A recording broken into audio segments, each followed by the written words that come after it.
Welcome to the Revolution Church podcast.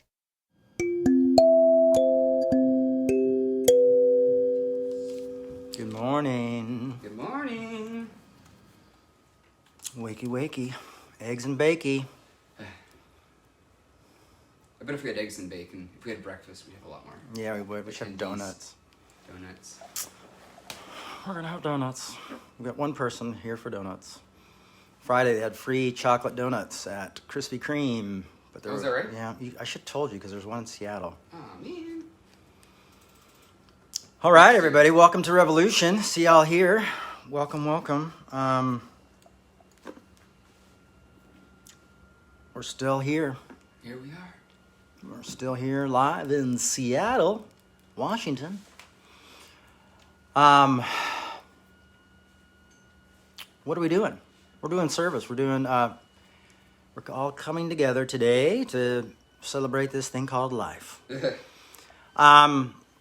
Yeah, so we had a few little technical difficulties here just a second ago. Caleb's computer shut down, but we're just waiting for the money from the GoFundMe to transfer into the account.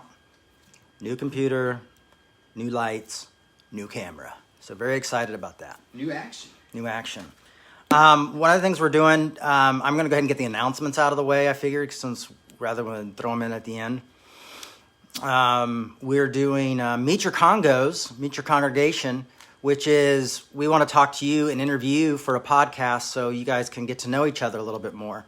So if you go to Instagram and see Revolution Church and tell us that you want to be on, DM us and let us know that you want to be interviewed and meet your congregation.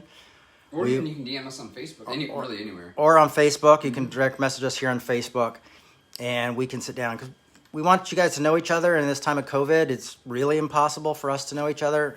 We started this because we have so many people from all over the globe that follow Revolution that we wanted to kind of get it out there and got you guys to meet each other. And now with COVID, it even works better. So that was Caleb's grand idea, and it's worked pretty well. So we try to get together at least once a week to record those. We are behind, though, and so we need some new ones. So we would love to interview you and talk to you about why you like Revolution, what do you do with your life, how are you handling COVID, and all that crazy stuff. So Get to know you a little bit. hit us up. Let us know if you'd like to be interviewed for Meet Your Congregation Revolution. So we want to interview you. Also, Caleb's birthday was yesterday. Happy birthday, Caleb. Is it 31? 32. 32. Yep. So Caleb is in the Jesus years. Yeah, I am. Yeah. Not a good year for Jesus. No. But going to be a better year for you, my friend. Thank you, dude. Good year for everybody else, right? Uh-huh. Your pain, our gain. So yeah, we're in Galatians, and I think I'm going to go ahead and jump into it today. I think that was all the announcements that I had. I did mention last week is that we really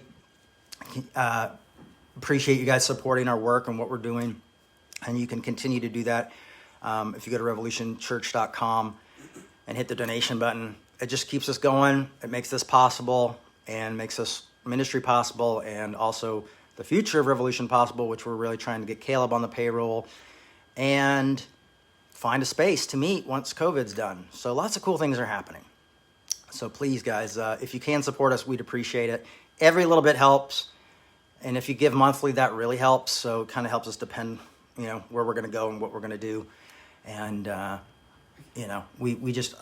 realize we just need more, even smaller donors to come in and help us. So we're just not relying on just like, we got 3 big donors. And, so we need your support. So there you go. I'm not going to get any more into it. I'm not going to be redundant. Let's get into Galatians. We're in Galatians 5.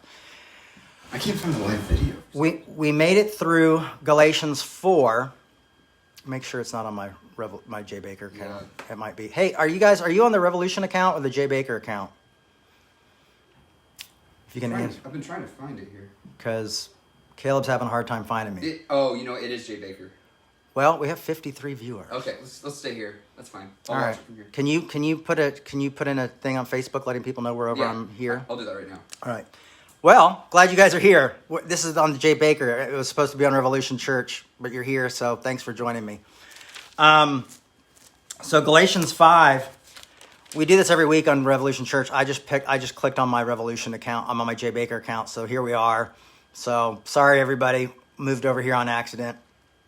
And welcome to any new joiners. So next week we'll be back at Revolution Church Facebook. But thanks. I see so many people here. We're just going to stay here rather than switch over. So Galatians 5 is one of my favorites. I actually shared a bit about it in a post earlier. So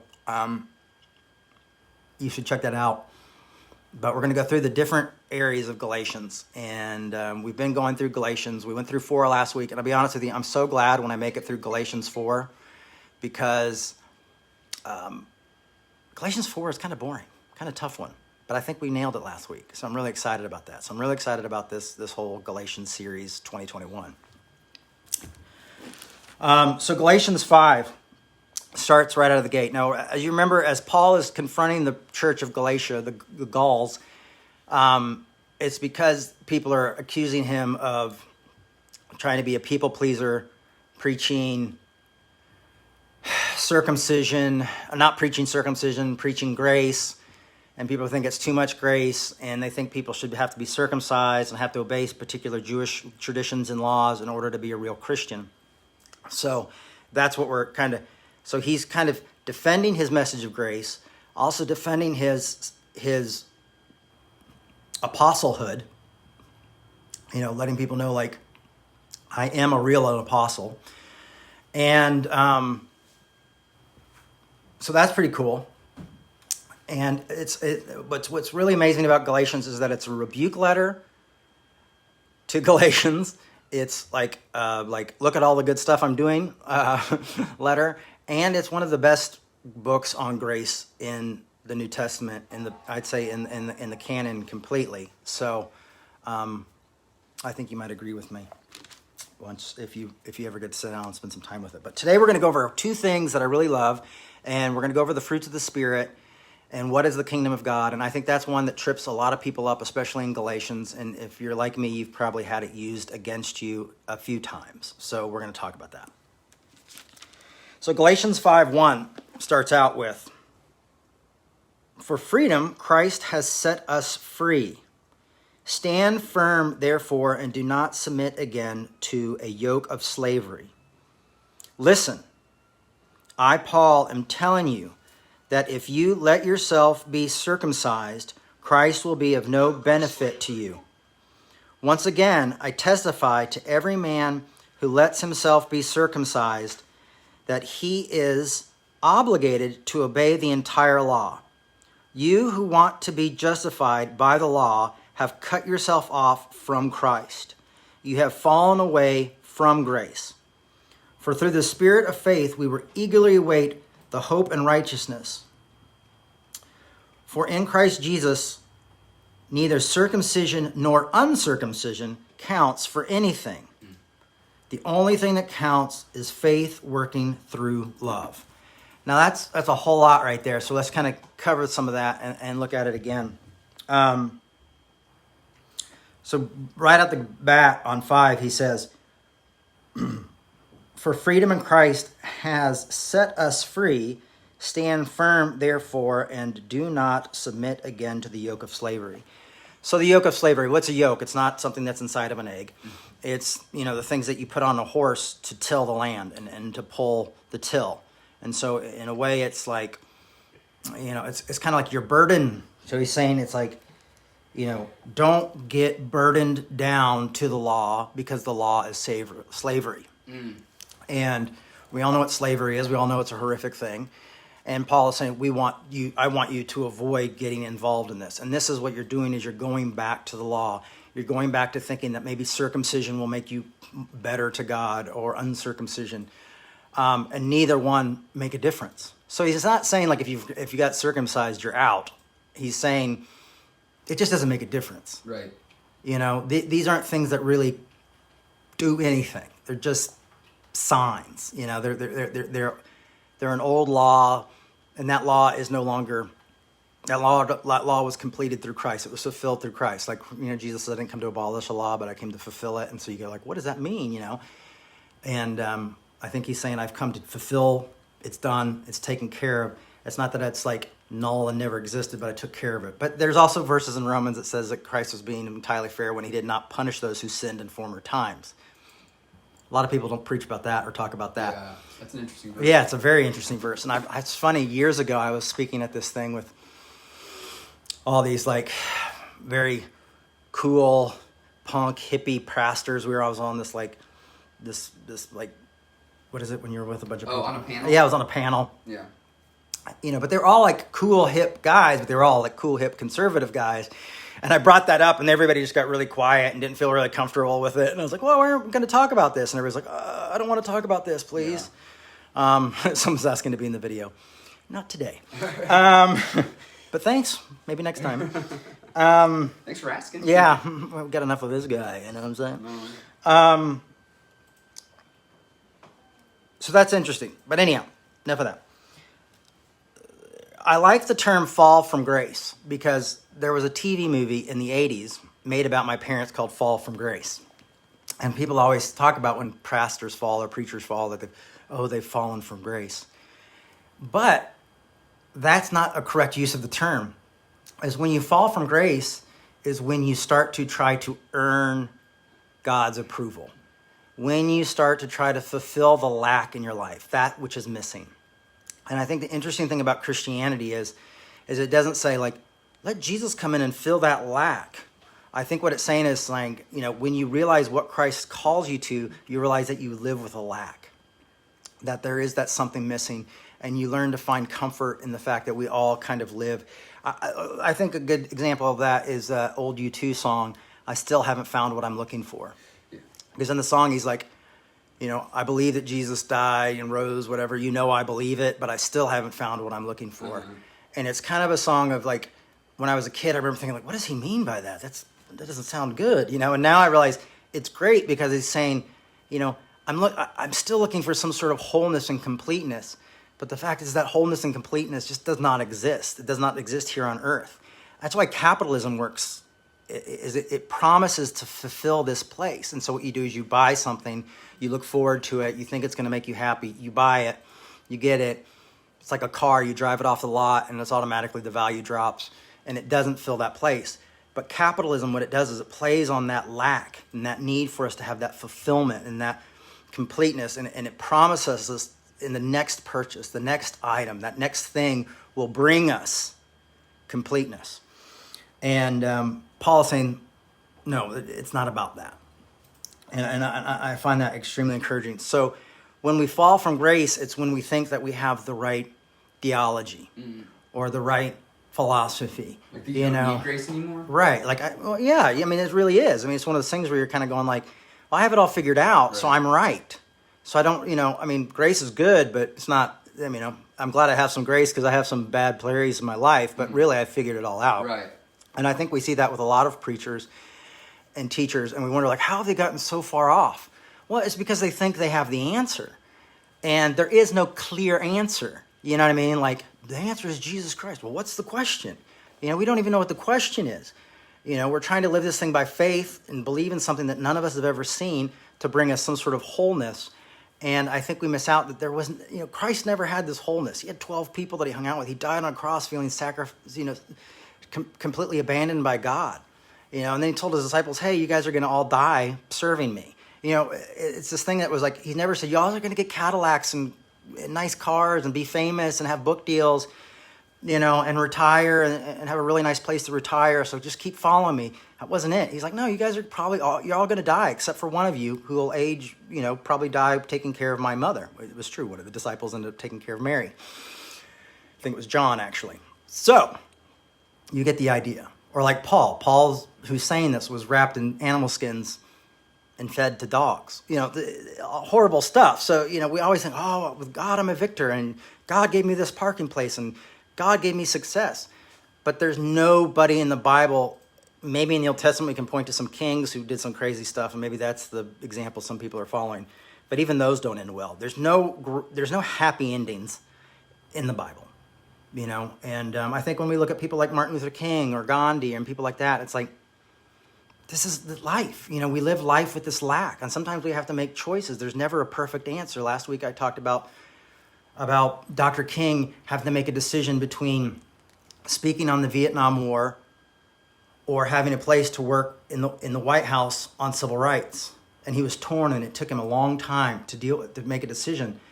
Neither decision was perfect. Both decisions offered a lack. There was a lack in both decisions. And he made the decision to speak out against the Vietnam War and lost his influence at the White House. So, he had to give something up in order to stand somewhere. So he felt like he had to speak out, which cost him a lot. So there's always a lack within our lives. So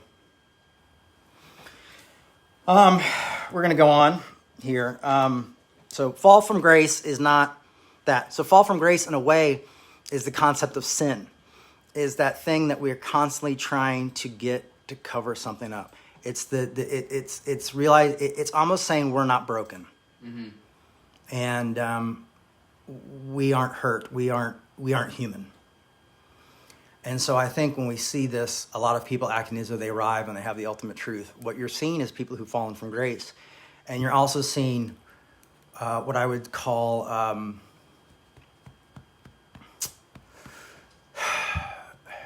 what I call heresy, really.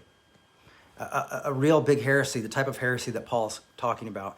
They might not be going like, hey, you guys got to get circumcised to be here, but they're saying, hey, you need to sign up for membership. You need to agree to be under my ideas, my thoughts, or my denomination's ideas, or their thoughts. And this is the most complete understanding of God. And no one has a corner on that. Anyway, there you go. So if someone's telling you they've got it all figured out, it's probably time to avoid that person and move on to something else. Also, the interesting thing that it says that you've been saved, stay free. And in the Greek, what does free mean? Does it mean something else? Because, obviously we can't be that free in Christ. And we'll get to that in a second. But freedom actually means freedom. It means just living free. It means, but a lot of us, this is another thing. This is the scary thing about Christ, is Christ offers this type of freedom for us to live in. But the problem is we want structure. It's like, why did they build the golden calf? Because they wanted structure. We want to know who's the right team, what's the good side to be on, who's going to guide us and who's going to direct us. And so we want this structure, because freedom offers a scary place of being like, I'm not sure. It has doubt built in within it. It has free will built within it. It's tough, because all of a sudden we become accountable for not each other, but we become accountable for ourselves. And a lot of us don't want to hold ourselves accountable. Like when I spend a lot of time on Twitter, most of the people I see tweeting, and it's kind of doing my head in, so I'm going to have to do something about Twitter, but that's another day. But what I see is a lot of people pointing out other people's problems, other people's issues, why they're bad. It's not a lot of people going on there going like, I'm looking for accountability in my own life. Right. And you see some of it, but you don't see a lot of that. Mostly, and I'm talking about mostly a lot of the Christians and people in the church world that I follow, seem to always be pointing out the lack in someone else's and being like, oh, if I focus on their lack, I don't have to worry about my lack. I don't have to know myself. Yeah, exactly. You're right on. I don't have to worry about this log. The plank, yeah. So there you go. Let's what's really great is that part where he goes, the last part of 6. It says, the only thing that counts is faith working through love. And people don't like a lot of times, like I knew a lot of back in the day, my Calvinist friends would argue about God being love, but just too, and he's justice, and it would be these crazy arguments about, I'm like, well, the Bible says God is love. I'm like, where does it say that? And it actually says it in 1 John. I actually had to check one time when someone asked me where it said that, because I was like, maybe I made it up, but it actually does say it. And so what is love? I think Corinthians 13, 4-7, if you're curious of kind of what biblical love looks like, I think Corinthians 13, 4-7 is a really good place to look. So check that out. It's like love never gives up, never loses faith, always hopeful. It talks about not keeping a record of when it's been wronged and all these things. So I think it's a beautiful way to see love. You usually hear it at weddings, but I think that's almost a little much to put on two people who are going to join their lives together. So I try not to read that one at weddings anymore. It's pretty. But the only thing that counts is faith expressing itself through love.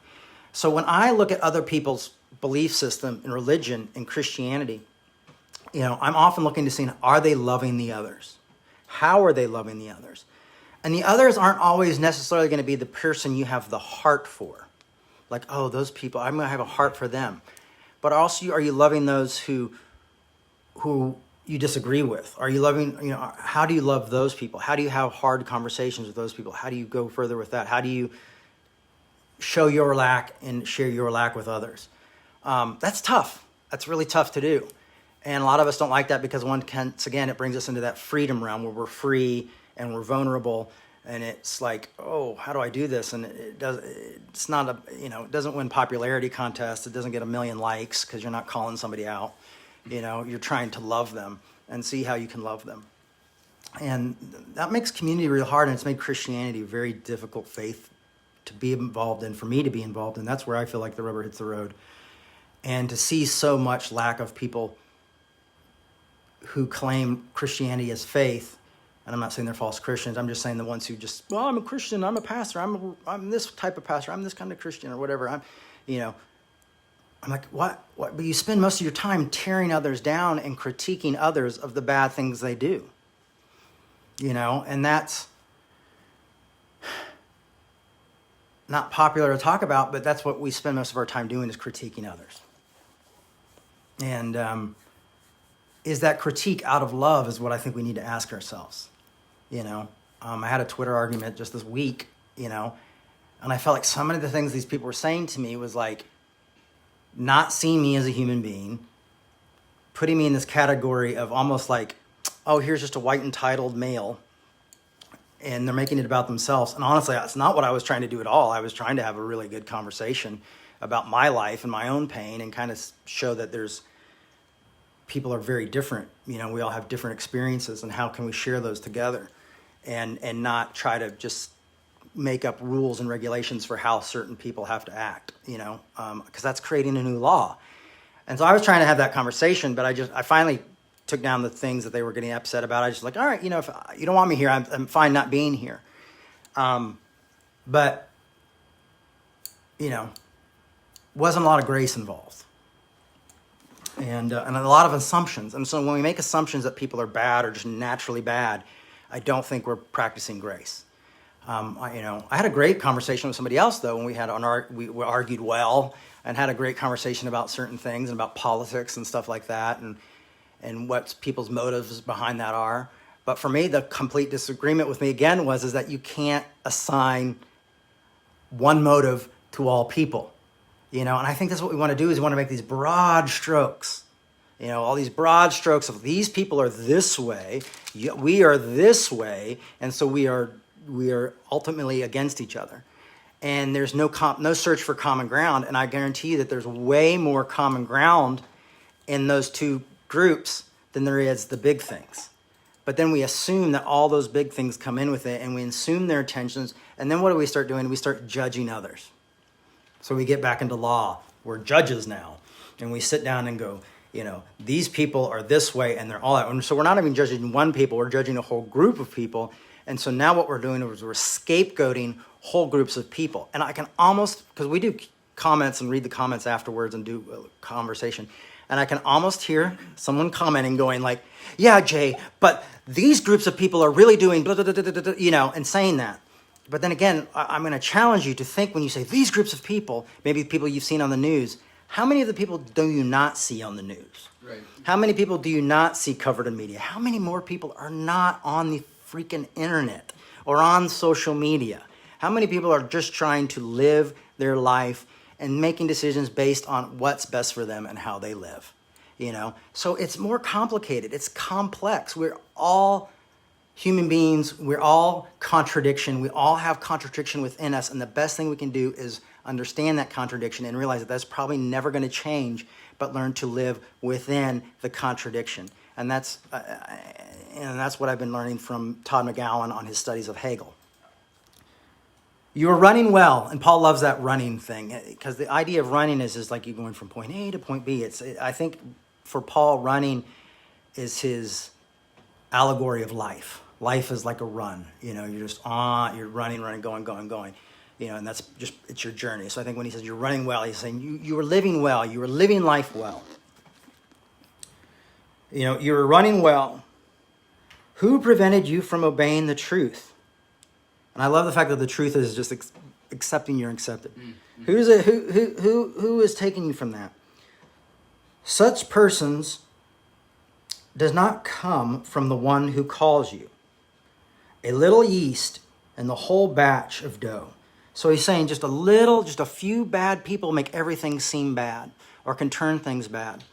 And I think that's what we see within politics is we see the loudest people, or in religion, you see the loudest televangelists, And so now they're all this way. Oh, Christians are this way because they're all that way. Or Muslims, you see Muslims, during the terror, oh, they must all be that way. It's just nothing further from the truth. It's just not true, But we want to sum up these groups. And so one, it can make us feel better about ourselves. And two, it's just easier to deal with.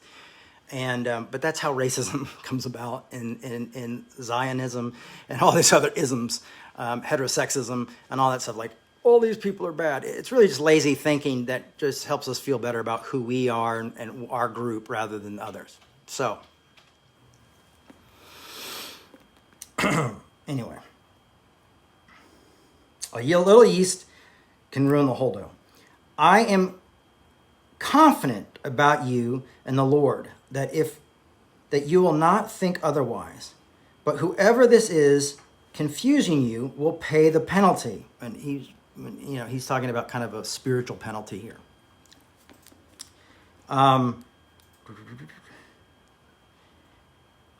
But my friends, why am I still being persecuted if I'm still preaching circumcision? Is that case the offense of the cross has been removed?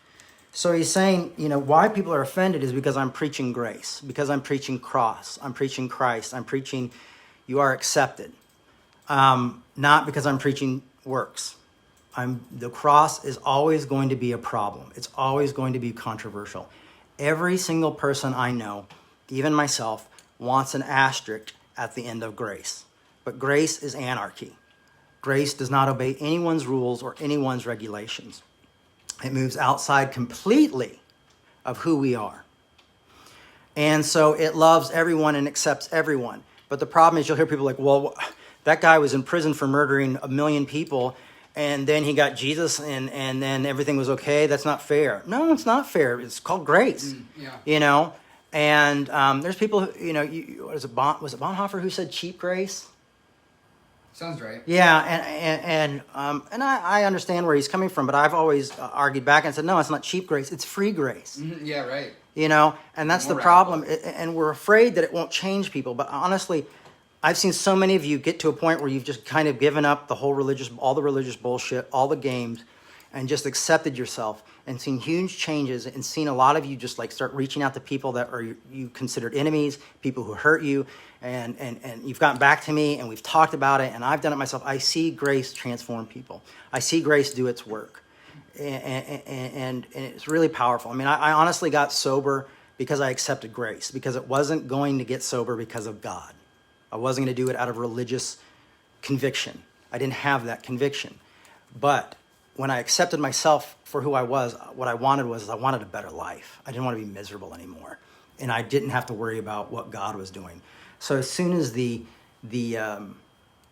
rule, as soon as the law disappeared, what is it when they outlawed alcohol? Oh, prohibition. As soon as the prohibition went out the door, I was able to, it wasn't exciting anymore. It wasn't it wasn't a fight between me and the creator of the universe, It was just something that I needed to deal with for my own life. Take that for what it's worth. And I like this part. He goes on, is that the case? The offense of the cross has been removed. I wish those, and I love this because this is like a total like Paul thing. Paul is talking about grace and faith expressing itself in love. And then Paul just goes back right into being human. I wish those who are unsettling you would castrate themselves. So Paul has just gone from like faith expressing itself in love. We're a community. You got to stop following the law. As a matter of fact, those guys who want you to get circumcised, I wish they'd cut their balls off because I can't stand them. Like you get pissed off Paul. You get human Paul. So Paul's not the perfect example of who we should be. Jesus even has issues when we look back in the message of Christ with people.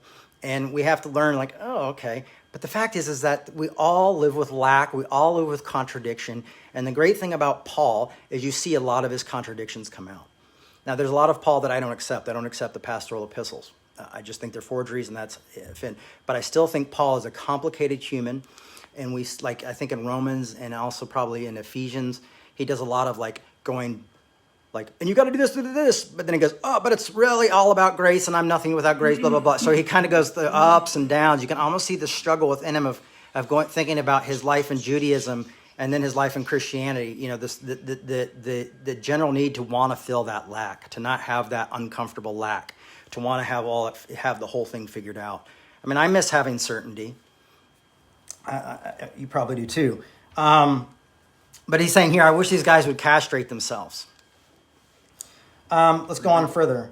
For you were called in freedom, brothers and sisters.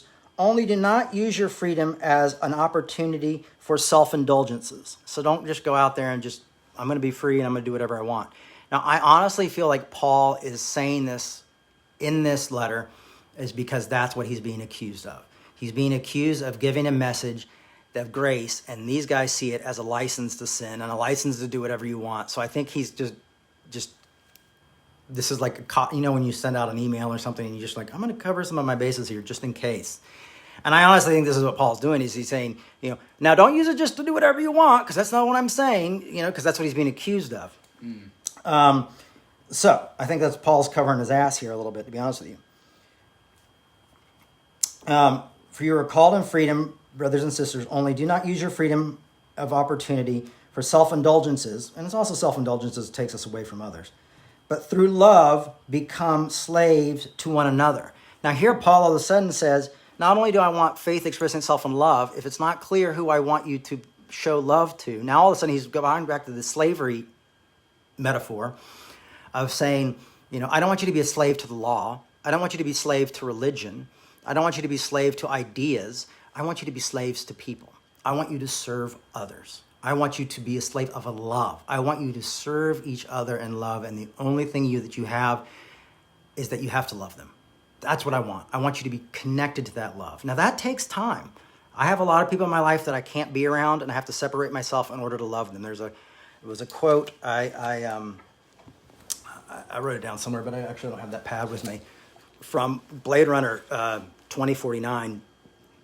And basically, the Harrison Ford character says, sometimes you have to stay away from people in order to love them. You have to be out of their lives in order to love them. And I thought it was pretty powerful, and I think sometimes that is the case. And I think there's probably a lot of people that, I'm thinking about doing that with some of my online stuff. It's just, hey, maybe I won't follow as many people, or maybe I'll mute this thing or this because, I don't want to fight everybody. I don't want to fight every time. Sometimes it's not the person, it's just what they post about, and they post all these crazy preachers that I want to go fight with, So sometimes I just have to distance myself. And also because I'm also trying to be like, where's the fruits in my work of what I'm doing? Is this really changing someone? Is this really helping someone? Am I coming on to tell this guy like he's an asshole because he doesn't believe women should be in ministry? Is that him really going to read my tweet and be like, oh, yes, I see what he said here. And out of all these ones telling me I'm an idiot, this guy, really, he told me an idiot in a special way, so I'm going to repent and see that equality is an important thing. So, sometimes you have to check yourself and be like, am I trying to please my own ego? Or am I just frustrated and just want to get it out at somebody? Or do I want to love this person and try to say, like, how can I change? How can I change them? How can I say, I think you're misinformed? This is not easy work. It's not for everybody. If it was, everybody would do it. So Paul says, I want you to be not a slave to works, not a slave to law, but I want you to be slave to one another through love. Okay? So a lot of people aren't seeing that in Christianity right now. A lot of people aren't seeing that in the world right now. For the whole law is summed up in a single commandment. You shall love your neighbor as yourself. And we all know from the story Jesus told when the lawyer said, well, who's my neighbor? And then Jesus tells the story of the Good Samaritan. We all know that that our neighbor is everyone. Our neighbor is also our enemy. Our neighbor is those who take care of us and who we can care for and help back onto that road. So that's another really tough thing to do. And we don't really want to live in that. We don't want to necessarily have that as part of our life. I think we want it, but I don't think we sometimes act within it and love others in that way.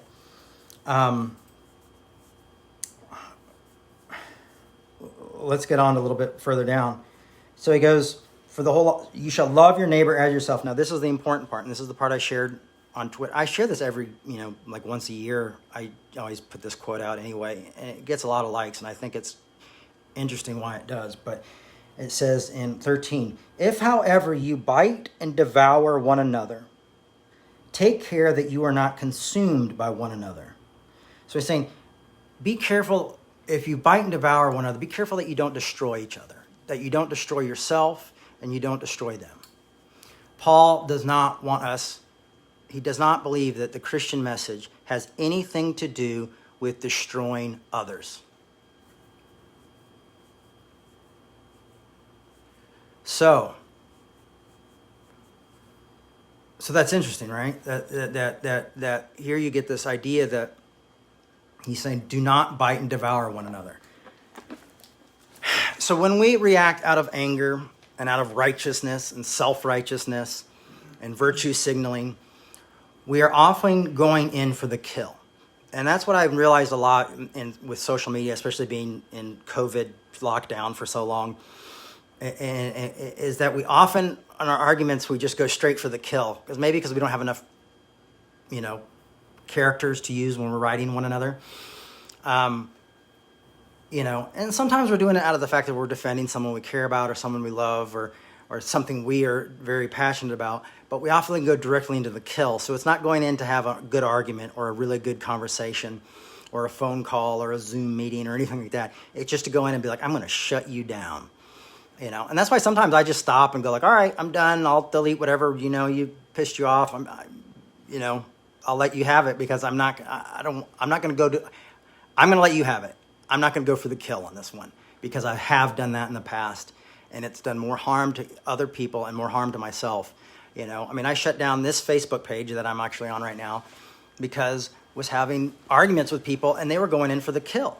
They were saying, oh, you're this and you're more worried about I put up a Sean Lennon quote and people are like, oh, you're more worried about your racist family members or you're more, or this is, and I was just mentally having a rough time. And I said, okay, I probably need to take a break, but I was like, no, it's your white fragility and blah, blah, blah, and it was just like, it was not anything like, hey, maybe you suffer from mental health. Maybe this isn't the way to do it. Maybe we could have a better conversation about this. No, it was just, we were all going in for the kill. And so was I, though. I was returning it. Like, I was like, I'm shutting this down and I'm shutting it down because of you. You know what I mean? Like, I wanted to be like, I want you to know that you're an asshole and you're the king of assholes. Mm-hmm. So it was just not a good thing. It wasn't a good look, not for me and not for them. And we're all like, oh, we're progressive Christians, and we're hip to the scene and we know what's going on, But what happened was it became like this, like progressive off, like who's more progressive, who really cares the most, It didn't come about like the people who are hurting or people that are going through this or trying to understand our enemies or trying to understand other hurting people. It came into how can we end each other. So we really have to be careful of devouring one another. One of the things I was talking to someone online about, and I pulled off and didn't do it, but was my own example of someone said something basically like, if you're a preacher's kid and you became a preacher yourself and your family did something wrong or abused other people, then you need to come out and speak about it and denounce them. And so I think in some ways that'll work fine, but I think in a lot of ways that does not work. And so I was trying to have a conversation about saying, like, there's a lot of complexities to this, Sometimes if you're trying to hold on to that family, or maybe you're the only one there who to help the family because the family's been kicked out of the church and aren't there anymore, and you're trying to be the restorer of the family, like me going out and saying, yeah, what they did was really shitty, isn't going to build that relationship, isn't going to change that behavior. it's just going to make other people feel better about being around me, or not have questions, or not feel like they have to ask. I'm always like, if you have a question, just ask me, you know. But my whole life, you know, and this is the funny thing is I remember going to my therapist once, about a year and a half ago, because people were asking me to denounce my dad because of his Trump support, and really going at me pretty hard about it. And I went into my therapist and I'm like, yeah, you know, stuff's really got me down. I feel depressed about it. You know, I mean, I have a hard enough relationship with my dad as it is, but we still talk some. And I feel like the talks we have, actually think positive things come out of those conversations. You know, I mean, we disagree a lot, you know, but we have just a little bit of a relationship. And you know, when he's with the kids, it's not about when he's with my children, when he's granddad, because my mom's gone and my kids don't have a lot of family besides my sister and my dad. I'm like, he's just a good granddad, and he's cute, and he lets them play, and he buys them fun pajamas and really weird religious toys. But they have fun, and then they have to ask him who it is, and then I look like an ass. But who's this, Daddy? That's Jesus. Oh, sorry, Dad. Anyway, but the point is, you know, there's so many things that are different about this. You know, like, well, but you've got to make this point so I feel better. I'm like, no, I don't. I'm a human being. You know, like, what other job is a person in leadership where they have to denounce their family if they followed in the family business for something their family did? It might make you feel better. My question is what's going on with the family? What's happening with them? Now, the reason I brought this up was just this idea of that I think some ways it works and some ways it doesn't work. I'm just saying these black and white rules and regulations and these laws that we continue to try to build and put on one another don't work. You know, we all want to be individuals and different until it comes to our enemies. And one of the things I love about revolution is the diversity of revolution. And you might be like, well, Jay, I don't see a whole lot of diversity. No, but we have a group of people who think diversively. And the thing is when you have a church of people who have diverse thoughts and think differently from one another, it gets really tough. But that's why grace is important in a community where you have diversity of thoughts. That no one here is claiming to have the corner. We all see the lack in one another's. We'd either kill each other if we didn't. We all have a lack. And we all somehow are able to hold each other in love and more valuable than having the final word or to push that point through. And that's how we change and grow with each other, is through community. But people talk about diversity, but they want a physical diversity. They want to have it looks diverse, but we all think exactly the same. Or we want you to convert to the way we are thinking. It doesn't become a mental diversity where it's a shared place of ideas and thoughts. And if you really want to find something tricky, try a diverse thinking group. Try a group of diverse people who think differently than you and have that type of diversity. You know? So when I'm reaching out to people, I'm just saying it really is diverse. People think differently. People live in different lives. We all have different stories, you know, but we want to have one rule and one law. And that's what I'm trying to avoid, is recreating a law. We might not call it the law, but it's a rule. You know, all preachers need to do this. All, you know, hairstylists need to do this. All lawyers need to do this. All need to do this, or everybody in their family life need to act this way and do this way. And we just know that life is not that simple. I mean, look at how diverse humanity is and how we all are in different areas of lives. We just set one rule. I mean, that's why we're constantly having to try to fight and change laws for more inclusion, you know? Anyway, sorry, that was a soapbox moment there. But another thing is Paul and Jesus and different apostles would call the church to unity. You know, it'd be like, you know, a kingdom divided, Jesus said, will fall, you know. And so I saw somebody the other day was tweeting about the church and saying, I think we can officially say that there's the Christian left and we don't need to talk about it anymore. It's there, you know. And I was like, yeah, that's true. It's been around for a while. But then I started thinking about that term and I'm like, the Christian right and the Christian left. So all of a sudden we have two churches and two churches that are completely divided. So right now we've completely just said, sorry, Jesus, we're going to do the dividing thing anyway because these guys are jerks. And we kind of think we got it figured out a little better than them. So we're going to have this side and that side. And we're going to fight with each other. You know, but there is that sermon where it says if you have two different churches that believe different things, you two should split up. No, wait, there's not. I can't find that anywhere.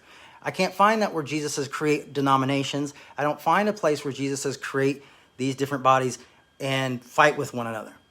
It's always talking about, when the Bible, Jesus said, be of two bodies. No, it was, we are one body. We all have different talents, some of our hands, some of our feet, some of our asses, some of our noses, some of our ears, some of our eyebrows. We're all different parts of the body. And that's another great thing when you're a pastor, is when you realize there's other people doing really good work, that sometimes you can go like, I'm going to trust their work. Maybe if I get a chance, I'm going to give them a platform for their work, because I realize that that's not what I'm called to do, but they're doing it well, and how do I support what they do? Rather than trying to cover everything. Because a lot of times as a pastor, I get questions, and I don't even like that word pastor, and honestly, I'd like to get away from it. But as a speaker, I get a lot of questions of, what about this, and what about this, and what about this, you know? And they get the idea, somehow we've sold the idea that we have all the answers. I do not have all the answers, not even close. I have more questions, I think, than I do answers. But people want, or why didn't you mention this in the sermon? Like, they want you to cover everything in the talk, you know? And that's just not possible. You know, I wish it was. I'd be the best-selling speaker and talker and writer in the world. You can't even do that in a book. Anyway, so we're going to jump back into Galatians. This is the part where a lot of people have a hard time with and get confused with, and I think it's probably been used against a lot of us. So let's just take a look at it. One thing else I wanted to say was why I'm on this. I'm sorry, maybe we'll cut this into two parts. I don't know. But I think one of the things we've got to work on is I believe in justice. Like, I love following, I love Dr. King. And his daughter talks a lot about, we can't be just unity without justice. Like, some people have to be held accountable for things they've done. There's got to be some justice. And I agree with that. I'm not saying that grace is like, oh, you killed somebody, we have grace. We don't have to go to prison anymore. It's cool. It's taken care of, No, I mean, if you put your hand on a burner, it's going to be scarred. God's still going to love you, or I'm still going to love you, but you're going to have a big scar on your hand. Right. So I believe in justice, but this is what I think we've gotten confused as humans, is we've confused justice and revenge. And often I think we'd rather have revenge than justice. And I think we grasp the two together, and because justice doesn't work the way we always want it to work. People don't always get the time in prison we want, or don't get slapped on the wrist the way we want. Sometimes justice comes much later. Justice doesn't always, blood justice is blind. I mean, justice just does not always work the way we want it to work. And I think when we feel this feeling of revenge and getting vengeance, it feels much better, because we can just kind of pinpoint it and deal with that right there. But we have to know the difference, that justice has an amount of grace in it, has an amount of love in it, and it has an amount of just being trying to be fair. And sometimes when we're right in the middle of something, we are unable to be fair. So we want to give vengeance rather than justice. And so I think we have to be careful too, and ask ourselves constantly, because I think that's how we bite and devour and destroy one another, is when we decide to go after each other with revenge. I mean, some of you say like, oh, I don't want revenge. But man, some of the freaking stuff I read online about like conservatives versus liberals, man, you guys hate each other in a lot of ways. I mean, you definitely want revenge. It's like you definitely want hell for them and grace for you. But when we start saying like, well, they deserve this and I don't, but we don't deserve this, they can get pepper sprayed, but we can't get pepper sprayed. That's the thought of war. That's getting into the ideas of war. You're going straight to war, saying they deserve this shit. We obviously don't deserve it. And doing it to us is wrong, but doing it to them, well, they're kind of assholes, so they should get what they deserve. That's not justice. That's revenge. That's war. And that's not grace. And that's not love. And that's not mercy. Now you might be like, well, Jay, I don't give a shit. I don't want your Christianity. That's fine. You don't need it. Fuck, stop following me. I'm not gonna try to convince you to be a Christian either way, but you don't need to listen to me if you don't want to. You're here on your own accord. Close the computer now. Surf other Facebook. Go leave a mean message on the Revolution Facebook for Caleb instead of me, because he wrote this sermon. But yeah, so I guess it's the difference of like, we're not Batman. And for me, when I first found out about grace, I had this very Batman-esque idea of grace. And the reason I wanted to preach grace is because I wanted all those people who came out and said such horrible things about my parents, and, to feel bad for not helping restore them and make them have their lives together. I wanted all those people who didn't visit my dad in prison, me sitting in there alone with him, with like, I think one Assemblies of God pastor visited him on a semi-regular basis. And that was the denomination he helped to become huge. I mean, he was one of their biggest leaders. None of those guys showed up, but if maybe 3, 4, So in a way I thought, if I bring grace, I'm going to expose their bullshit. But if I had to grow in grace and realize, grace isn't about revenge. It's not vengeance. I'm not the dark knight of grace. I have come to bring grace. You will pay. I was going to change the church. I really had this Batman mentality. My family was hurt, never restored. I never saw forgiveness. I never saw all this stuff I heard about in the Bible for when people screw up. And now I've got to go out and tell everybody they have to do this or they're in trouble, except they're covered by grace. It doesn't work very well. Paul says again here after the don't devour and withering, because live by the Spirit and do not gratify the desires of the flesh. Now, some of y'all are going to get I'll touch on some things for me as well. Do not live by the desires of the flesh, for the Spirit is what the Spirit desires, is opposed to the flesh. For these are opposed to each other to prevent you from doing what you want. But if you are led by the Spirit, you are not subject to the law. Now, I think one of the things Paul is also trying to say is a lot of the times when we're doing physical things, we're doing it to fill that lack.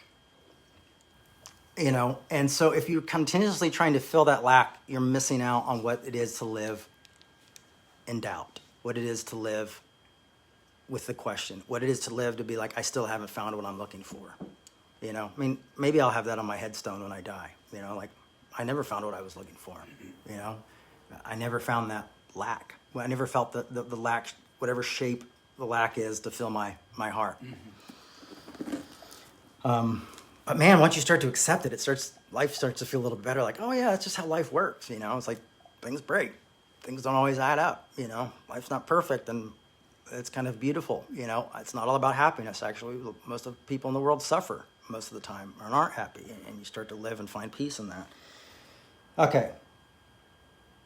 For these are opposed to each other to prevent you from doing what you want. Yeah, okay. Now, the works of the flesh are obvious. And I like this. He's going to tell us what the works of the flesh are. Now, I'm going to tell you, you're going to have to research this on your own, because depending on if you've come from a religious background or not, you're going to have an idea of what is fornication, because it talks about fornication.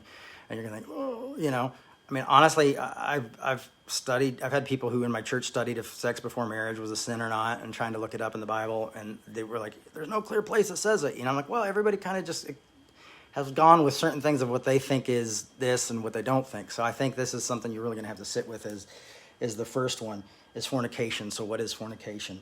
And I think it's worth looking at. And especially looking at it in a historical context, because often historically it's different than it is now in the 21st century, believe it or not. Impurity, licentiousness, idolatry. And I think idolatry is a good one. Idolatry is still that idea of finding something that fills the lack. The idol that's going to make everything better, the thing that you can follow, the thing you can worship, the thing that will make you feel complete. It's that once again. And I think right now, I feel like politics often in this has become a huge idol. I mean, we're all just, so I think it's good when we all start to get a little fed up with all the politics, not just one side of the politics, but all the politics, and don't have political idols, because, man, that is a bad place to put your cards. I'll tell you that. We need it, and we need to change it, and we need to make it better. But if you idolize it, you're gonna become blind to certain things, and then you're gonna be blind to that, your side's participation in injustice. The one I deal with mostly is sorcery. My son this week kept making potions, which is shaving cream and water, and then putting his little action figures in and put him in the freezer. So I need to talk to my son about the evils of sorcery. And here's one that me and Caleb were thinking on, and let's see if enmity. The next word is enmity. And so I was like, enmity. Oh, enmity. Yeah. And how pretentious it is just to go around using that term. Enmity. I get a lot of Paul enmity. was a little pretentious with his enmity. Mm-hmm. But what that means is, and get ready for this, it's saying being actually pressed to something or someone. One of the words, what was the two words it was meaning? Did enmity mean? Yeah. It's like, what's one that starts with an A? Animosity. Resentful Animosity was yeah. one of them. So having animosity towards someone. He's saying, so when we have animosity towards each other, you're missing out on the fruits of the Spirit. I think that was the big one, right? Yeah. And or when you're antagonizing other people, that's another part of that meaning, is when we antagonize others, become antagonists. Yeah, antagonists. You're missing the fruits of the Spirit. So that's one to think about, especially on Facebook.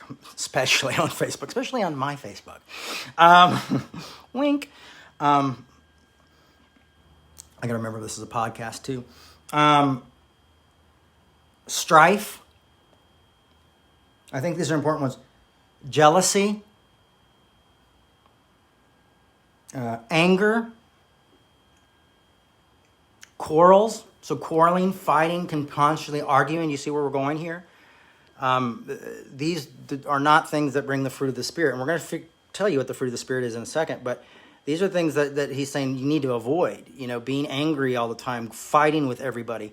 I mean, some of us just have this thing where we just go off on anybody because they don't meet our standards of living, or you're not conservative enough for anybody, or you're not woke enough for me. And then we just go off and fight and fight and fight and just destroy each other in the name of whoever our king is, whatever Caesar we've decided to follow, or whatever social justice structure that we've figured out for our lives, or just social structure that we've decided to this is going to be me, and only certain. So we create these new laws of who's in and who's out. You see, that's the church has always done. That's what I've always been finding out, is this idea of legalism, of who's in and who's out.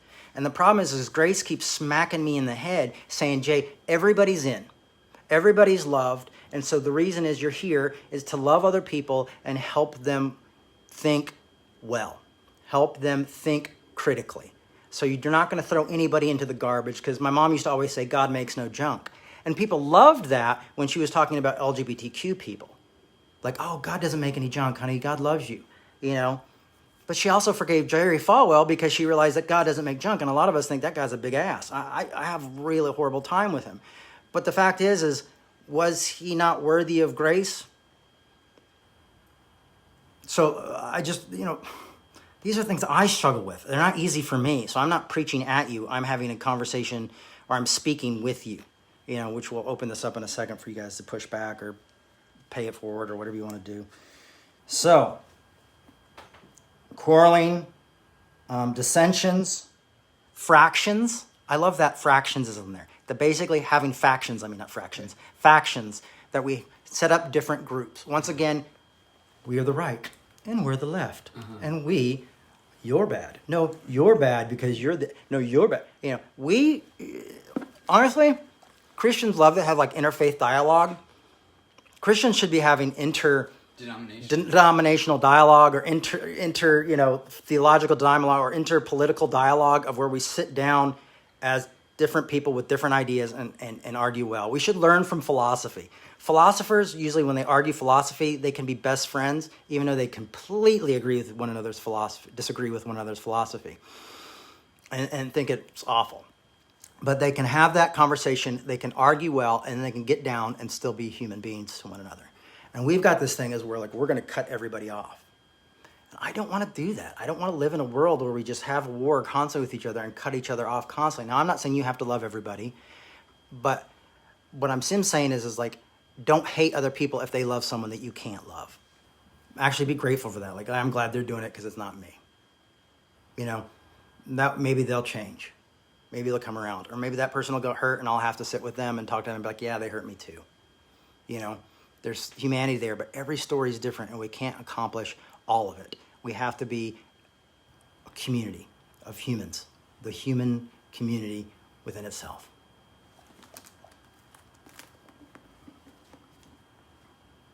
So factions is another thing that takes away from the fruits of the Spirit. Having your own group. Envy. And then my favorite one, because I'm sober, drunkenness. I'm looking at you guys. No. Carousing. You been carousing? Carousing. Have you been at the I'm corral? a well-known carouser. He loves the corrals. He loves the Golden Corral, actually. So I think that's what. At the corral. I think that's what Paul's talking about. You're just in there going like, "Hey, who let this guy in here? Don't let anybody in here." Dad jokes at the Golden Corral, and things like these. I am warning you, as I warned you before, those who do such things will not inherit the kingdom of God. Now, growing up, I was told that this verse was meant heaven, and that people who did these things were going straight to hell. That if you caroused, or sorcerer, or had factions, you were all going to hell. But the fact is, if this is true, well, good news, everybody. We're all going to be in hell together, and we can just continue the argument down there. Maybe we'll figure it out down there. Yeah. In between the screaming and the torture, great. I don't believe in hell. Sorry. I don't believe in hell. So there you go. Not in a real place. But I believe I'll have a sermon on it one day. Don't worry about it. Can't cover everything in one. Can't have everything at once. But I used to think this was about heaven. Like, could you get into heaven or not? And do I believe in heaven or not? That's a whole other story. But I thought that's what it was about. And that you weren't a real Christian and that you weren't this if you did any of these things. But the fact is we all do these things. We all fall short, as Paul said. So I had to think about what is the kingdom of God. I remember one night preparing a talk, and I loved Galatians even like when as a youngin'. But I remember calling this pastor friend of mine and being like, listen, man, I just don't know if I can be pastor anymore. And he's like, why? And I'm like, this part in Galatians, and like saying these people won't, I'm like, these are people I love. I do these things. I'm never going to, what is this? Like, is this the asterisk to grace? And he goes, Jay, this isn't about eternal life. He's like, this verse is not even talking about that at all. I'm like, what says the kingdom of God? And he's like, Jay, the kingdom of God is here and now on earth. This isn't has been. He's like, Paul's about to talk about the fruits of the Spirit. And he's saying is that the kingdom of God is the fruits of the Spirit. So he's saying these things keep you away from love or peace or patience and kindness. He's not saying that God doesn't love you or that you're not a part of the church system or you're not a part of this or whatever confessional Christianity says these days. It's saying that that you just won't, if like Jay, when you were constantly drinking all the time, did you have a lot of peace when you were drunk in the ditch and driving your car and waking up on sidewalks and not knowing how you got there and in other people's beds? Were you had a lot of peace in your life? And I was like, no, I was pretty miserable. And he's like, yeah, it's what it's saying. It's just saying when we're not going to have peace, we're not going to have joy, we're not going to have these certain things if we're constantly fighting one another, if we're constantly dividing one another. I don't know how sorcery works into this, but I guess sorcery's got a lot of tricks to it. If we're constantly trying to escape the lack or the pain of life, we're not going to have the joys of life. We'll have false joy. I think that's even where you can look at fornication. Has anybody ever been through a bad breakup on here or a bad divorce? And when I had my first divorce, I jumped into a relationship with a beautiful young woman who was about 8-9 years younger than me. And we dated for 3 years. And I didn't deal with my divorce. I didn't deal with the pain. I just got in a relationship and didn't deal with it. Now, when I broke up with that relationship, which was a very good relationship to break out, it wasn't a great relationship, got out of that relationship, I fell to pieces. And I had to go to a psychiatrist. And I talked to my psychiatrist. I was like, what is happening to me? And he goes, oh, you never mourned your first marriage. So now you're just, you're projecting all that pain and all that surf and all that hurt onto her. And he's like, matter of fact, didn't your mom die that same week? Yeah, well, you never dealt with that either because you just jumped into something.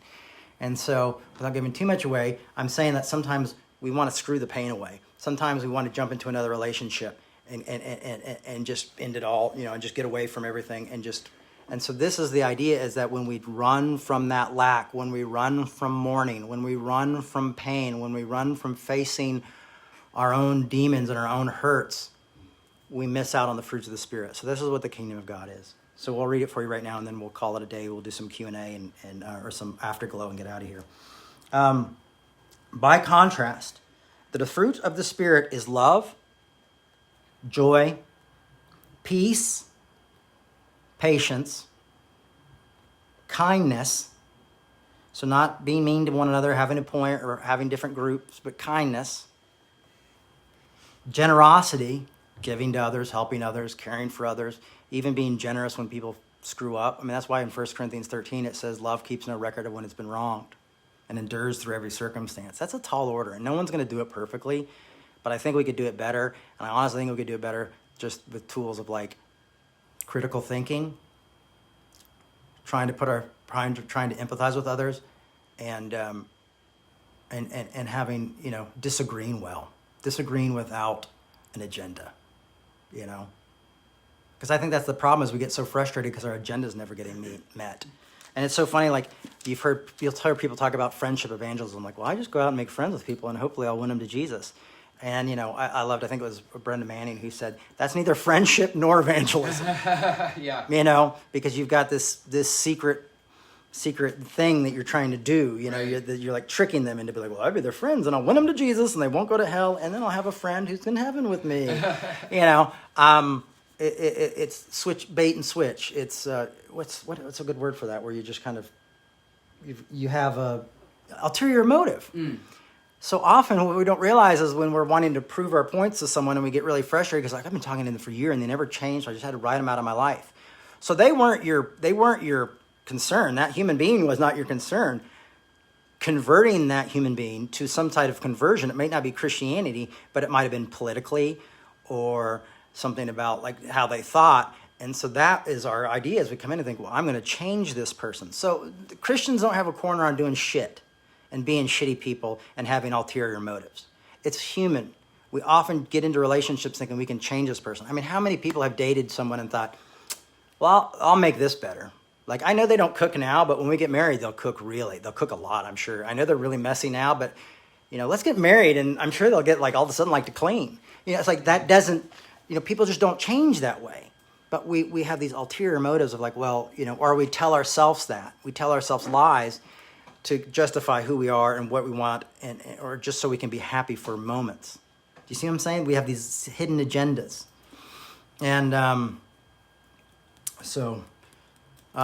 anyway, that's a good question. We'll have to wait. I'll wait. Caleb doesn't like when I answer questions right off the screen during service, because online listeners don't know what I'm doing. They think I'm just being psychic. It's just confusing. I'm feeling someone has a question out there. If you really want to, you can be like, I am now reading a question off the screen. Yeah, I am now going to read a question off the screen from Heather that says, I wonder if grace is also a release of agenda. And I'm just going to say, like, yes, it is. I think it really is. I saw this meme that said, bad news is nobody cares. And then it said, but the good news is nobody cares. And there is something when you're in, in that type of relationship. That's why Pete Rollins, I love to death. He's my best friend. I talk about him too much. Sometimes I'm like, people probably think we're partners. I don't care. But the thing is like, sometimes we just don't agree with each other, but it's never, it might be like, screw you, asshole. I'll see you tomorrow. Talk to you tomorrow. You know what I mean? Like, that's it. It's not like, there's just not this agenda of like, and now he's shaped my life completely with his work. It's been incredible. And so there you go. And my work has probably done very little for him, except made him hugely famous, like I promised. No, but the concept is like, it's just, when you take out the agenda, there is a beautiful thing of grace in there. Now, I'm not saying we don't have agendas like we need to make the world a better place and we need to rid the world of racism, that we need to make the America safer for our black brothers and sisters, because we need to do that and we need to have that as an agenda. But what I'm saying, these tools will help us better understand those things.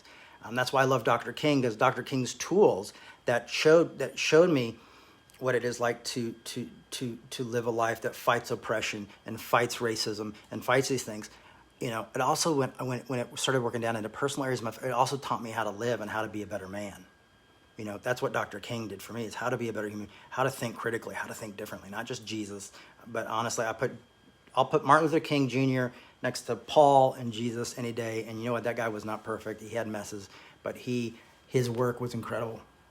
His writings are incredible on everything, on politics as well, and things like that. I really recommend it. That changed my life.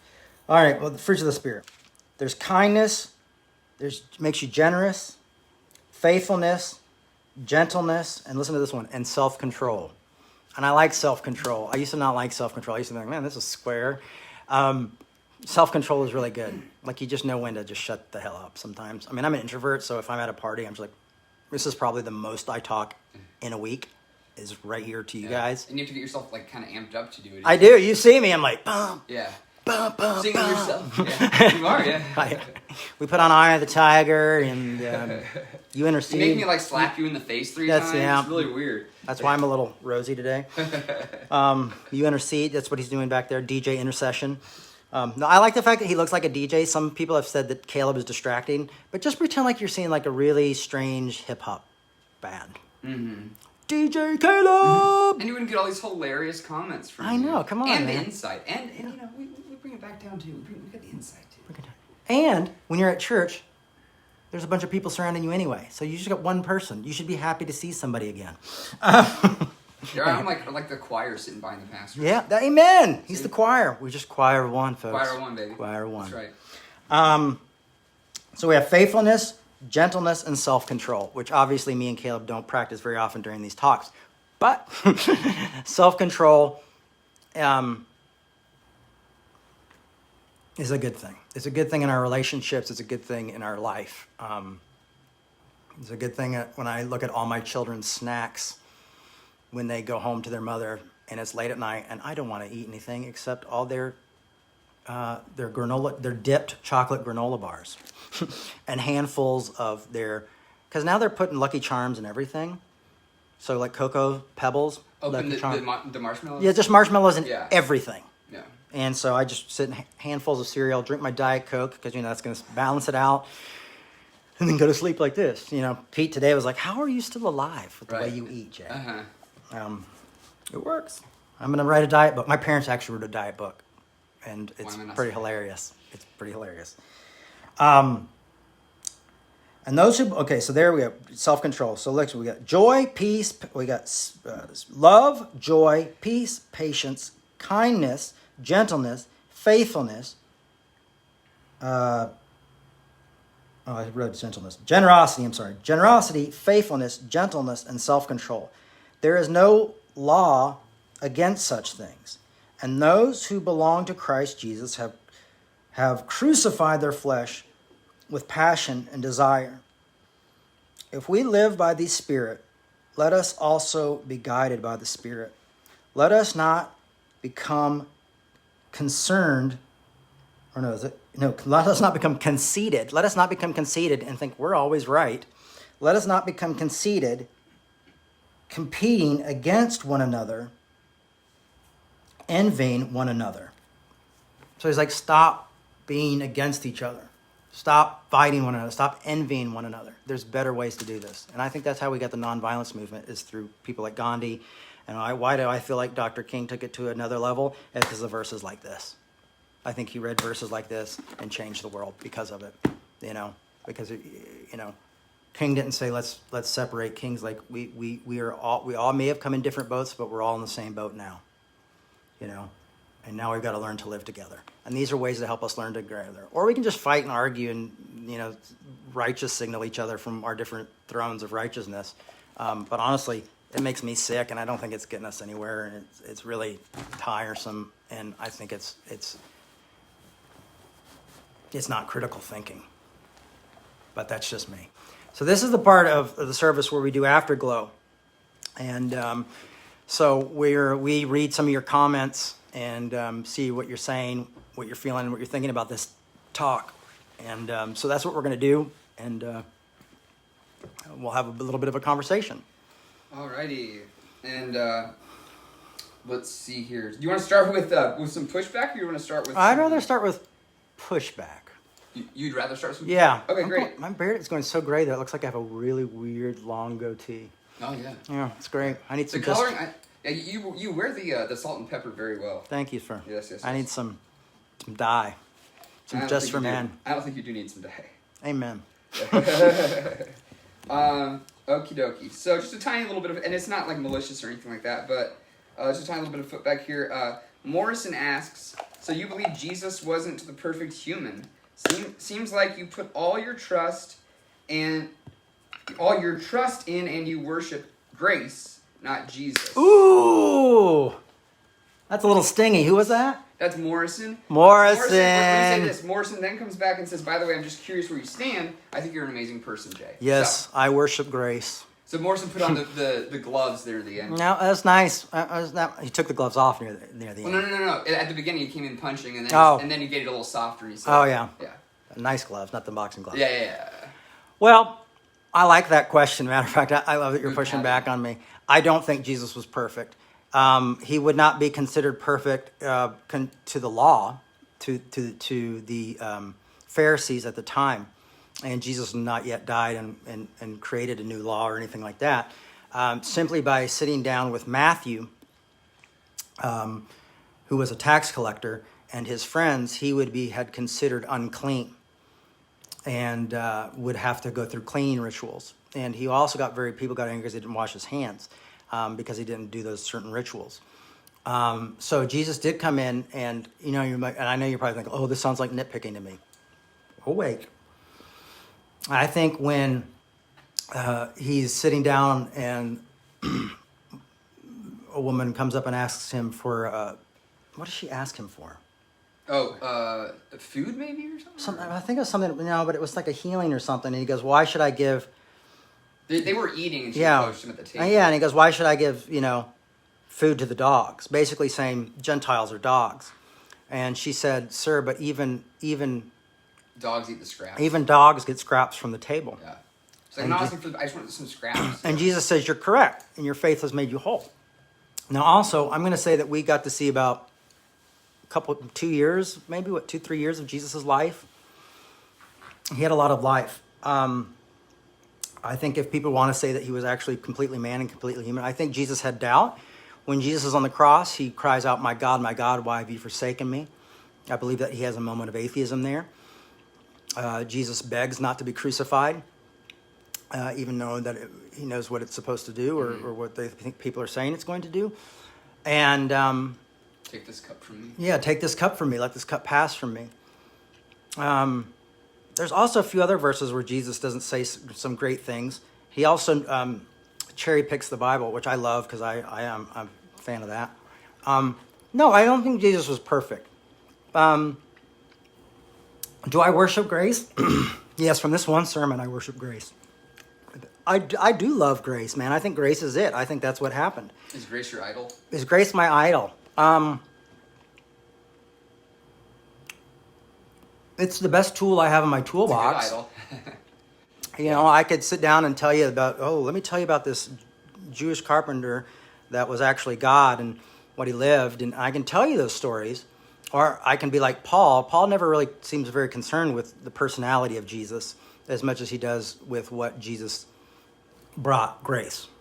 That's what the Apostle Paul teaches. So I think we could probably even ask Paul the same thing. Well, do you follow Jesus? Or do you, maybe because he constantly said, well, I've been crucified with Christ and Christ within me. I don't know what God is. Ultimately, I think I fall closer to Paul Tillich of thinking that God is the ground of all being. So that makes Jesus a little bit differently.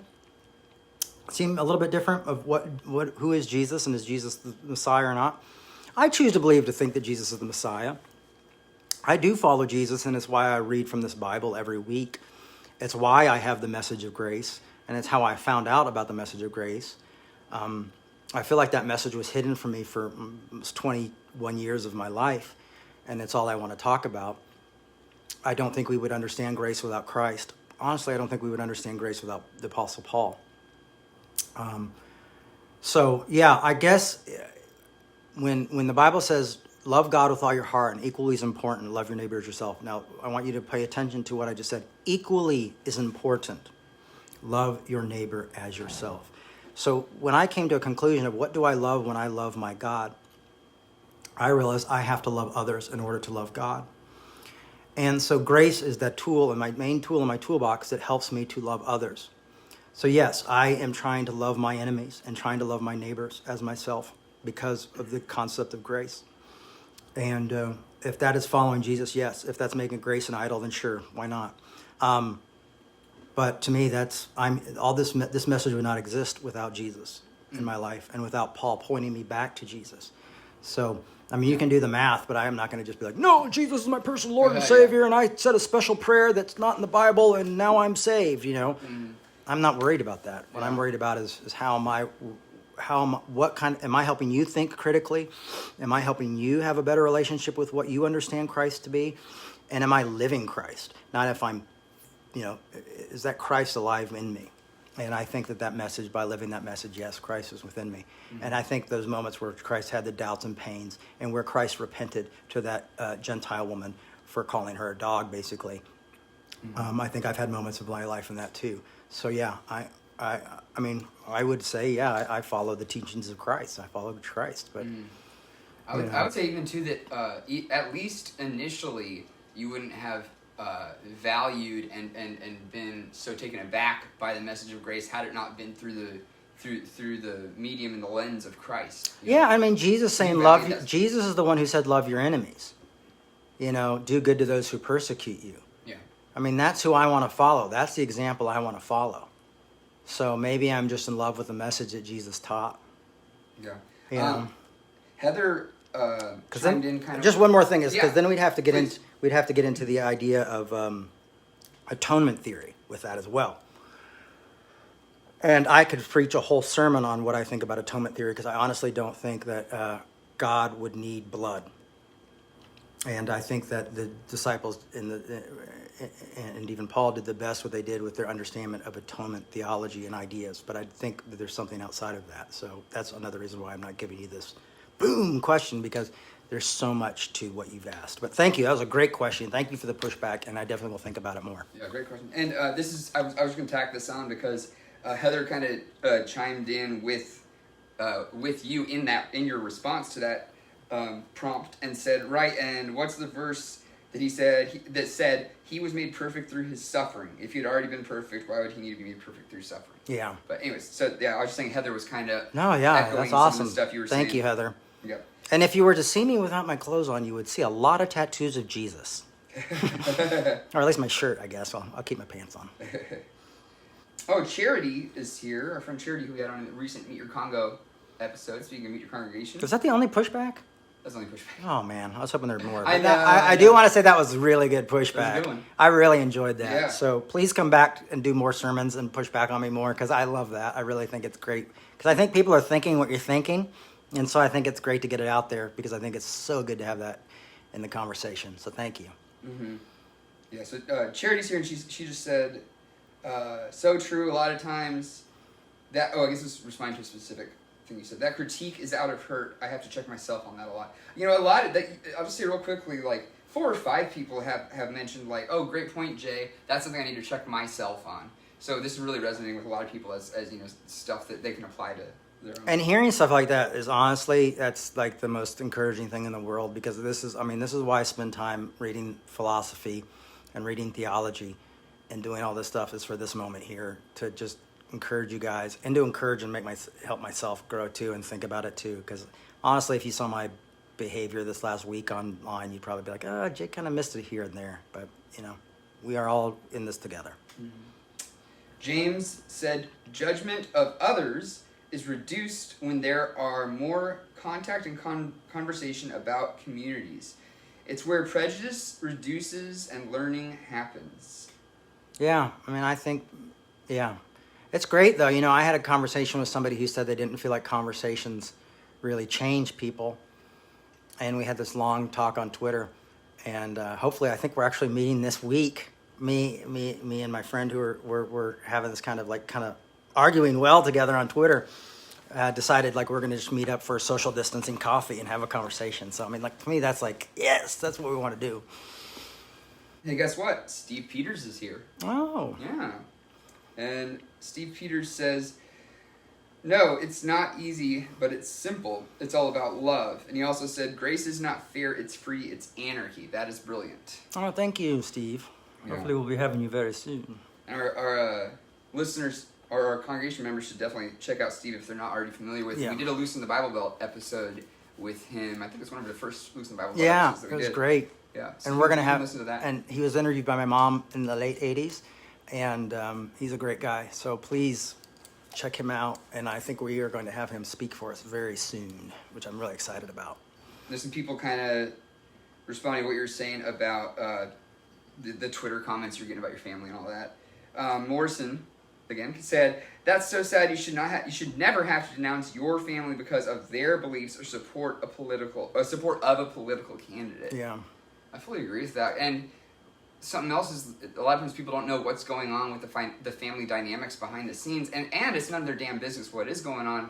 But apart from that, you can't just step into somebody else's life and say, hey, you need to talk to your dad or about your dad in this certain way, or you need to, I mean, I think that's there's a lot of. I think that's the thing of what so many of us have left toxic religion because of things like that.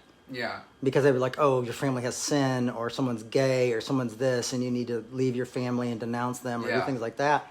And now we're just asking to do it on the other side. Now it's just like the progressive side being like, oh, well, they're not like us, and we feel like what they're doing is harmful, so you need to come out and speak out against it. Or even if they have done harmful things,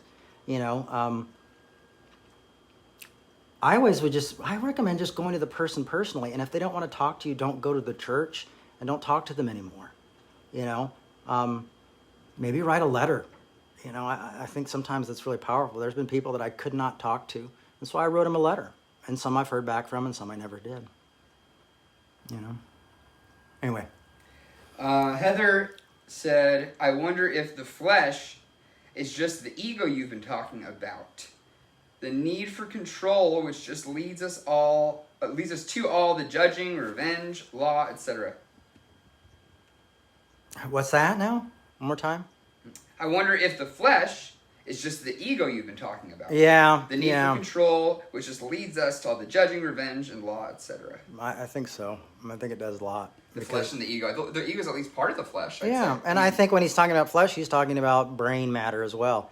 There's a really good one that I want you to read from Chrissy Farr. Okay. I can't. Yeah, she has a lot of really good ones. Okay, so she's got one at the end that Larry. starts with "How do you love from afar?" I think that. So I just want to answer that question when you get to it. Yeah. When you get to it.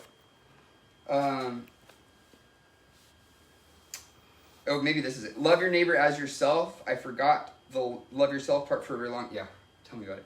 We've had lots of talks about that. Yeah, loving I forgot yourself. the love yourself Yeah. part for a very long time, and now I believe it's hard to love the neighbor without loving the self. Might take work. No, I agree with that 100%. I think you can just equally say, love yourself as you love your neighbor. Love your neighbor as you love yourself. It's a two-way street, and both are not easy. I mean, and both require the other. Yeah, I mean, I had to go to therapy, lots and lots of therapy to get to a point where I did care about myself as a human being. I tried to take my own life. I hated my life so bad. Went through electric shock therapy, and I would never want to do that again. But there are some enemies that I might want to shock. Neighbors I might want to shock. No, you're right. You've got to learn to love yourself, and that's part of the process. It is a process. It's nothing that happens overnight, And I think that's also the hard thing about communicating. It's like, this isn't a place you're going to necessarily arrive at tonight or tomorrow, or you're not going to hear this talk and be like, okay, that's it. I'm going to do that. No. I mean, it takes practice. It takes being repetitive with yourself. It takes continuous critical thinking in order to get into that way of thinking. You have to, in some way, retrain yourself and unlearn what you've learned, as Master Yoda said. You have to let go, and it's a lot of work. It's a lot of self-work, So I'm not saying to everybody that you need to go into doing this as a full-time job tomorrow and you all should become pastors and tell everybody how to live and you'll have it perfect. No. This takes time. Mm-hmm. And it might take therapy. And it might just take avoiding a horrible situation and just getting out of it and getting yourself safe and getting your life together before you can ever really face that issue. Mm-hmm. So actually, that was from Christelle, the last Okay. one that I read, and I want to say that Christelle, every comment that you've left on there, I'm sorry I'm not reading every single one of them. We don't have time, but every single comment you've left, I've really appreciated. But here's the one that you were asking about. It's from Chrissy. How do you love from afar without allowing continued spiritual abuse and manipulation? Handling family with grace is necessary, but allows the door to stay open to more abuse. I once heard a sermon on Noah closing the door to the ark. Jesus forgave and loved them, but he still shut the door. I don't know if that's a parallel or not. Yeah, no, I don't think it is a parallel, but I will say this, is I think it's a great question. Yeah, that's a good question. And I think it's a great thought. And I think it's the one I hear all the time, to be honest with you. I hear it a lot. And so it's often on everybody's mind. So, like, one of the things I thought was like, you know, like, if when these folks were talking about denouncing your parents, one of the things I was thinking was like, well, if you work with them and you're doing something that's with them in the same church, you know, you might need to say something, definitely. How do you love from afar without allowing continued spiritual abuse? Well, I think one of the things is by loving afar is, one, you're loving yourself when you go away, because you know that you need to be taken care of. And one of those things is maybe building the muscles through therapy, through reading, through seeing good talks, on how to work that forgiveness out. And sometimes all we can do is forgive. You know, when I forgave Jerry Falwell, he didn't say, "Oh, Jay, I'm going to stop fighting I'm going to stop fighting against gay rights, or I'm going to stop doing all this other stuff." There's a lot of other stuff that really made me angry, and I was saying, well, we'll continue to fight on those issues. But I had a personal anger and hurt inside me that I had to let go. And so that was different. It doesn't mean that you will agree on everything. You know, I mean, do I think the politics that my dad supports can be abusive and hurtful to other people? Yes, you know. And I try to have that through conversations, but it's taken me time to get there, to have those conversations. It's also knowing when to have boundaries. And boundaries aren't bad. Boundaries aren't like, I'm going to build up a wall between us and we'll never talk again, but it's just knowing how to take care of yourself. You know, it's knowing how to say no to someone. It's knowing how to say, you know what, I don't feel like that's very respectful or true about me. You know, when I was arguing with somebody the other day, I just had to say, you know what, you've got me, you really have me wrong, and I can't continue to have this argument if you continue to project your thoughts and ideas on who I am, because this is not who I am. And you keep pushing back saying this is totally who you are, you know, and I'm like, we've never met, you know, we've seen each other spell on Instagram or Twitter or whatever it was. So I think loving it from afar, you know, and if someone's in trouble or someone's in danger, you know, you figure out how to help them by maybe finding somebody else who can help them. You know, if someone's in physical danger, you call the police, obviously. You let the proper authorities know. It's an abusive church situation. I always say leave the church. And if those people who you love don't want to leave the church, you know, and they won't be convinced, then you just say, listen, I love you, but I can't be here because it's toxic, because I have to take care of myself, but I'll still love you. You know, I just can't be here. So I think it's a tough thing to answer. And I think you also have to realize, as I was saying, there's different parts of the body, you know, and sometimes you're going to have to hope and trust that, you know, maybe I've done things like I've actually, like, there's certain people that would not talk to me. So I got their address, not just only send them a letter, but I also sent them a book that I thought might be good to read. It seems a little passive aggressive, That is a bit passive. But what else was I going to do? Right. No, what else can you do? No, but one was a guy who didn't support gay rights, thought it was awful, and he was a theologian. And I said, well, here is a book on theology that supports LGBTQ people.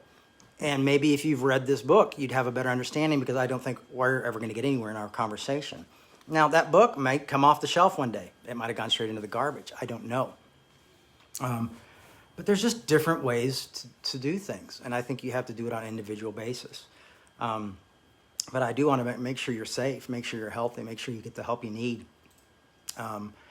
How do you love from afar without allowing to continued spiritual abuse That's the one we and read, manipulation? No, I know it is. Okay, I'm just sorry. trying to read it again. Gotcha. Sometimes, like I said, like the quote from Blade Runner 2049 is like, sometimes the only way you can love people is to go away. And honestly, that's why me and my dad probably talk every few months and not every day. So that's how I'm trying to do it, and trying to make the best out of the conversations we do have. All right, anything else? Yeah, I want to read just a couple more kind of comments, and then there's a heavy one that I'd like to, that I think we should, that it, they'd like to have addressed by you, and I think maybe that'd be a good thing to do. So anyways, I'm just going to read a couple more, and then maybe we can end on that one, because it is, I don't have anywhere to go, but it is getting old. We're at almost hour 40 now. Oh, geez, yeah, we should probably go. This is really long. Sorry, everybody. Well, I mean, thanks for here. They can see, they can. That's the cool thing about online service is they can leave without it being disrespectful. They can like walk up out the back of the church and distract everybody. So, but you still have 40 people in here, so they can turn us off if they want to. But they're still here. Okay, so Don said boundaries are a survival tool, and then James said yes, we need more conversations on boundaries, healthy ones. Yeah. Saying no, self-care, codependency, and looking into boundaries theologically too. Yeah. I mean, when I started dating after my second divorce, I had a lot of big boundaries, and some of them were just to protect myself, and they weren't even very healthy boundaries. They were almost kind of childish boundaries.